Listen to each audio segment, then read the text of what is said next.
Today I'm making Chocolatey Valentine's Dessert Squares from Duncan Hines Bake Shop in a book. And I'm hosting a giveaway for this very book. So keep watching if you would like to have a copy. So back in the fall, I made a recipe for something called Thanksgiving cobbler. It was part of a little booklet that I picked up at a thrift store for about 10 cents. It probably only had 10 or 15 recipes in it, but it was an excerpt from Duncan Hines Bake Shop in a book. And I happened to mention, oh, you know, I'd like to have that cookbook. Maybe I should get a copy.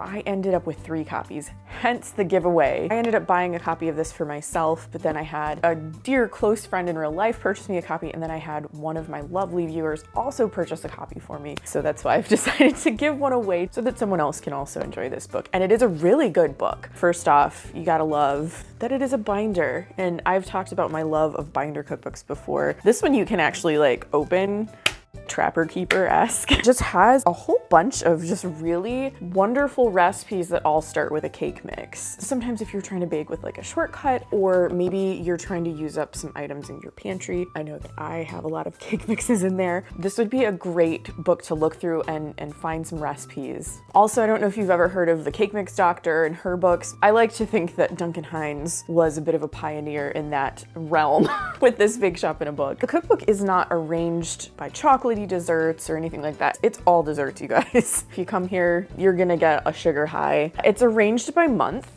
these tabs. So each month the recipes are themed, and we're in the month of February. This is where I chose my recipe. We start this chapter with this beautiful layer cake. It is called a hospitality cake. They have a George Washington cherry cake. Unfortunately, I don't think there are photographs of every single thing, which is really a bummer, but I'm making these Valentine dessert squares. We do have a little photograph of them right here, just the one. You can see it's very chocolatey. Chocolate crumbs on top. We've got a little whipped cream. We've got a few little candies on the top. There was a little something in the intro also that I wanted to highlight.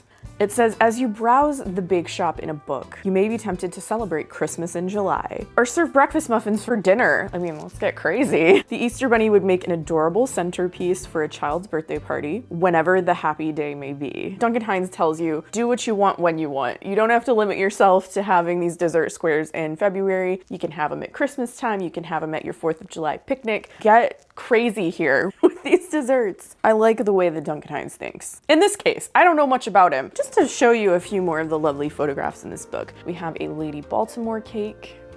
I think the very best photographs are on the tabs of this book. So this looks like a really wonderful kind of coffee cake. A lot of coffee cakes and spicy cakes. This is March, the month of the spice cake. Although we do also have a shamrock cake. I briefly considered making this cake for St. Patrick's Day. I probably won't, so you're just gonna have to feast your eyes on this one.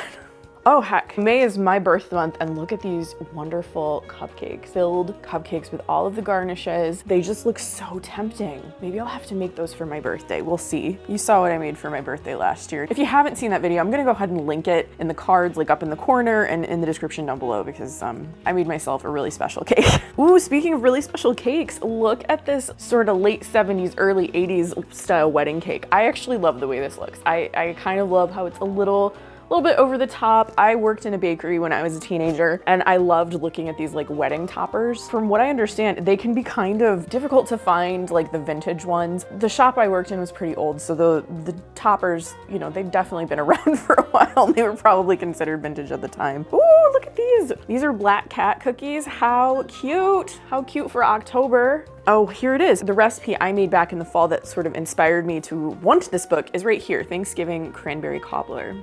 It was really great. I really enjoyed it. Filling consisted of peach pie filling and cranberry, like gelled cranberries, and it was just really good together. I loved it. Overall, just a really wonderful book. A lot of great ideas, a lot of great photographs. It's fun to just look through this, but I really want to try a recipe, so I'm gonna get started on those dessert squares. I am really excited to try this dessert. Sounds delicious and chocolatey, so I'm in. Start with a Devil's Food cake mix. Yes, I went out and got a Duncan Hines Devil's Food cake mix for this video specifically. Oh, it smells good already. It's just chocolate cake mix. Combine cake mix, flour, and salt in a large bowl. So I have half a cup of just all-purpose flour, half a teaspoon of just regular table salt. Give that a little bit of a stir to combine. And I started with a large bowl. I didn't go small here. I'm trying to learn my lesson. For some reason, all of my cutest mixing bowls are tiny. Add 2 tablespoons of oil and 1 egg. The entire recipe calls for 3 tablespoons of oil. So do remember, if you try this recipe, that you're not gonna need all 3 at this step, just the first 2. And 1 egg.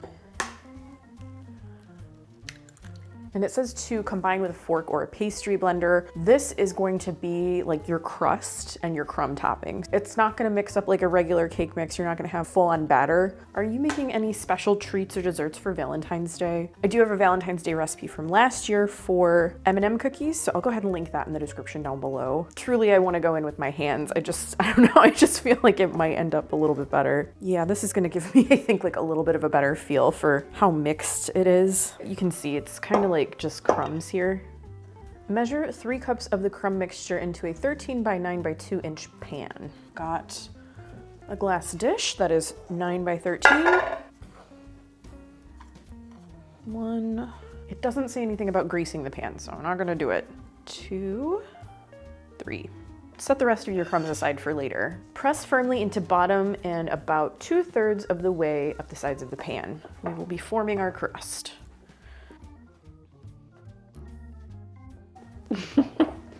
You know, when we mess up with something like this, you can just fix it. That's the beauty of this. I could do that. Oh no, I made a hole in the crust, but I can fix it right away. It's fine. It's forgiving, low pressure. And if you're taking the time and you're putting the love into this dessert for someone special in your life, even if it's not perfect, it's okay. They don't show what this looks like in the pan. They only show 1 square of it. So I don't have a ton to go on with what the finished product as a whole should look like, but I think that this looks about right to me as far as the crust goes. So we're gonna set this aside as well and move on to the pudding. Prepare pudding mix as directed, unpackage, and pour into the unbaked crust.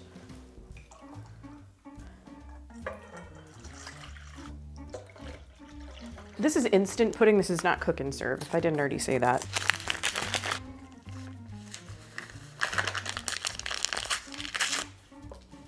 It says I can do this with an electric hand mixer or a whisk. I'm gonna try whisk because I just don't feel like getting that hand mixer out today. It's starting to thicken up a bit. So it has thickened up quite a lot. Coming back in with my crust. Here we go. It looks lumpier than it is. I did taste it and those lumps are nothing to be upset about.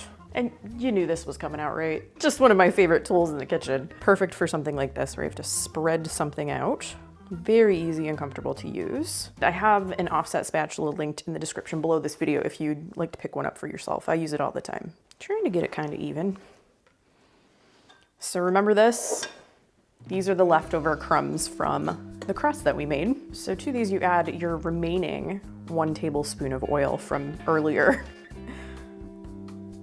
Blend that up so it gets even more crumbly. Got our beautiful crumbs, and those go on top of the pudding. I'm trying to get these on as evenly as I can. Now this goes into a 350-degree oven for 25 minutes. So there it is straight from the oven.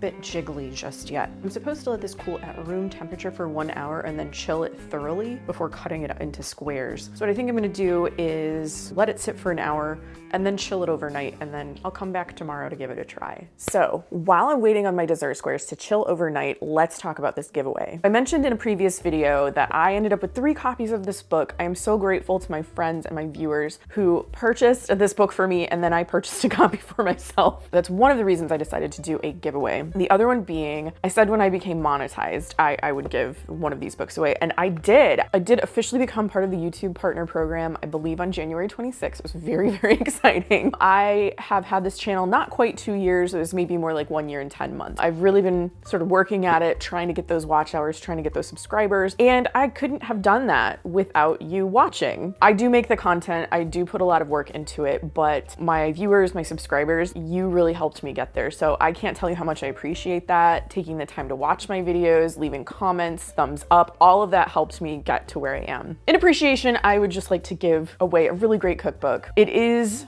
a vintage cookbook, it is out of print. So this one, you know, it's in good condition, but someone else has loved it before I did. To enter this giveaway, you'll need to do a few things. First, subscribe to my channel. Maybe you already are, but if you're not, you're gonna have to subscribe if you wanna be entered to win this book. Second, like this video. And third, please leave a comment with your favorite dessert. It can be anything. It doesn't have to be Valentine's Day themed, it can be whatever. It doesn't even have to be holiday themed in general. I will be accepting entries through 11:59 p.m. on February 16th. I will randomly select a winner, respond to their comment with my email address so that they can send me their address information, and I'll go ahead and announce that winner as well in my community posts. This is a really, really fun cookbook to look through. I can't wait to try more of the recipes. It's got round the clock recipes for every month of the year. You need this in your life. So you definitely want to enter the giveaway. I wish you the best of luck. And thank you again for watching my videos. I appreciate each and every one of you. Welcome to the next day. Now it's not finished yet. I'm gonna do a little bit of decoration with some sweetened whipped cream and, just like in the photograph, what looks like little heart-shaped cinnamon candies, which I happen to have, amazingly. And yes, the piping bag has come back out. I think I have a better grasp on it. And this is just whipped cream, it's not icing, so I'm not going to repeat what happened in my tomato soup cupcake video. See if I can't make these a little fancier. I'm kind of trying to go for something similar to what's in the photograph. I actually did go ahead and put some score lines in here, so I kind of know where to go. Getting a little enthusiastic, we'll slow down. I don't know how many of these I want to put on. I'll start with one. I found these little cinnamon candies at a local bulk food store. I had a hard time finding these. I'm not really sure why. I feel like they used to always be in little cellophane bags at the grocery store, the dollar store. For some reason, it's been hard to find them. Looking Valentine's-y. This is my kind of Valentine's dessert. It's kind of cheesy. I'm not gonna call this elegant, I'm not gonna call it fancy, but it's little red hearts, it's chocolate, things that make you think of Valentine's Day. So how did I do? Let me see if I can kind of do a little side-by-side for you. There's the photo and there's my dessert. Now that we're all decorated, the last thing to do is give this a taste. Admittedly, I do not have the very highest of hopes that I will be able to get this out of the pan in squares. I'm gonna give it my best shot. I did warm up my knife just a little bit under some hot tap water and then I wiped it down. I'm gonna cut along these score lines. You can feel that crust in there, but it's still a little bit crumbly. I don't know if it's gonna work out the way I want it to, but that's all right. Where should I attack this? Oh, you know what? I should have more confidence in myself. It's not too bad. It's really not too bad. So the crust, I'm gonna show you. You can kind of see, it's a little dry. It's not moistened quite as much as like the topping. Let's dump that on the floor. The inside right here, you can see it's very puddingy and fudgy kind of. I mean, I have a feeling this is probably gonna taste pretty good because it's chocolate pudding and chocolate cake mix and whipped cream. We need water. You definitely want to serve this with a beverage like water, coffee, something, because it's kind of like heavy, I guess, in your mouth. It tastes good. I thought it would. It tastes like pudding and crumbs, basically. So almost like those cups with Oreo crumbs, but just chocolate crumbs, which isn't entirely unpleasant, I have to say. It's very chocolatey. I think this one would be a crowd pleaser. I think kids would love this one as well as adults. It's not fancy, but I like it. Don't forget, I am giving away a copy of Bake Shop in a Book. Be sure to follow the instructions I gave a little bit earlier in this video if you'd like to win this book. If you happen to love vintage desserts like I do, I have an entire playlist and I will link it in the description down below. I hope you like this video. If you did, please give it a thumbs up and subscribe to my channel. I post videos about food, vintage cookbooks, and retro recipes every week. Thanks again, and I will see you in my next video. Bye.